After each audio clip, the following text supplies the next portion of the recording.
السلام علیکم ملګرو، الله دې وکړي چې جوړ او روغ یاست دوستانو. د واتساپ په باره یو نوی خبر ده، خوشحالي کوونکی خبر ده دوستانو. ستاسې هر یو به خوشحاله کېږي د دې خبر په اورېدو سره دوستانو. نو ځکه چې هغه به تاسې دپاره ګټمن وي دوستانو. که چیرې تاسې غواړئ د دې خبر په اړه باندې معلومات ترلاسه کړئ نو دا ویډیو تر پایه پورې وګورئ دوستانو. که چیرې تاسې غواړئ نو زموږ د چینل ویډیوګانې نورې وګورئ.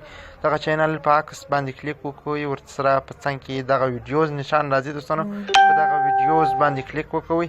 دلته ډېرې په زړه پورې ویډیوګانې موږ اپلوډ کړي، تاسې کولی شئ هره یوه وګورئ او د هغې څخه ګټه پورته کړئ او هر مشکل چې مو وي د هغه په باره باندې موږ تاسې ته دلته ویډیو اپلوډ کړې ده. که مو بیا چیرې ویډیو پیدا نه کړه دوستانو نو تاسې کولی شئ ویډیو کمنټ وکړئ، بیا به موږ درته په هغه طریقه باندې ویډیو پورته کړو.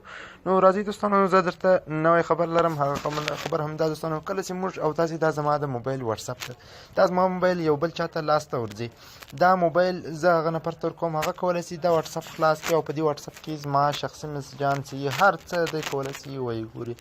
هر چاته کولی شي میسج وکړي او هغه خطا باسي د هغه سره میسج وکړي زما په دغه په نامه باندې، او دا زما لپاره تر ټولو لوی تاوان ده، ځکه چې زه خبر نه یم او دوی به زما د واتساپ شخصي میسجان هر څه ګوري. کله چې موږ او تاسې فیسبوک لګ آوټ کوو یو چاته موبایل ورکوو نو هغه نشي کولی د فیسبوک خلاص کړي، ځکه هغه سکیورټي کود غواړي، خو واتساپ هېڅ کود هم نه لري.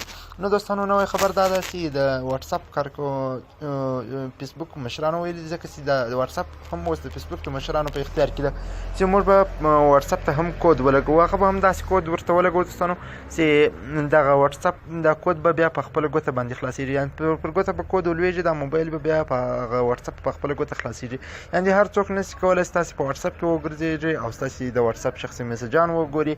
نو بیا به دی دا نشي کولی دوستانو. دغه تاسې لیدلی شئ، دا انډیا ټوډے دغه نشر کړی دی، دا خبر نشر کړی دی، وایي واتساپ فنګر پرنټ لاک فیوچر ټو کیپ چاټ پرایویټ کمینګ سون ټو انډرایډ هیر از شو اټ ویل ورک.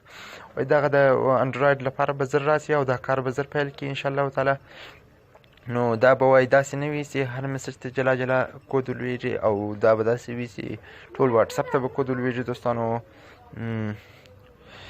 وایي دا به پرایوسي سیټینګ ولري او د هغه څخه وروسته به چک پارټ ولري، برخې به ولري.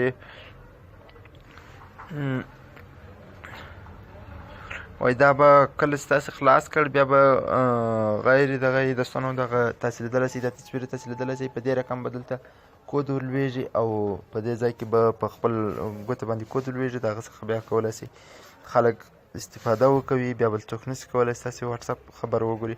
نو دوستانو دا د واتساپ په باره باندې ډېر خوندور او مهم خبر ده. که چیرې ستاسې خوښ شوی دوستانو دا ویډیو نو لایک یې کړئ او د خپلو ملګرو سره شیر کړئ. که کومه پوښتنه لرئ کمنټ کې ولیکئ. مننه، د الله په امان.